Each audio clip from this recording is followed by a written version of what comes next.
Voici une vidéo extraite d'une émission de M6 diffusée en 2008. Elle montre des images effroyables sur l'état réel de nos sociétés. Mais depuis, la situation s'est lamentablement dégradée.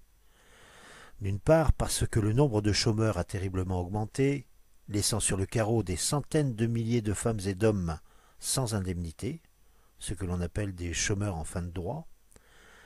D'autre part parce que il est de plus en plus difficile pour ces personnes en survivance de se nourrir.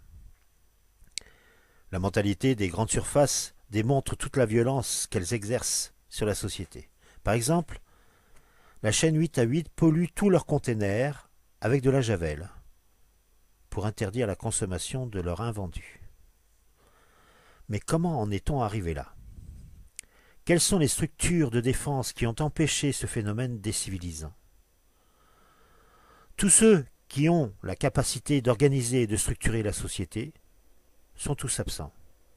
Pas un syndicat, pas un parti politique ne se préoccupe de cette réelle paupérisation. Ils laissent ça aux organisations caritatives.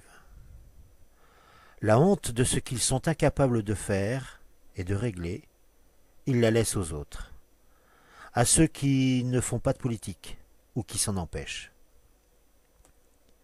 Ce que vous voyez là est l'expression de ce que l'on peut appeler le cycle Delors-Hollande, c'est-à-dire l'organisation structurée de la pénurie monétaire.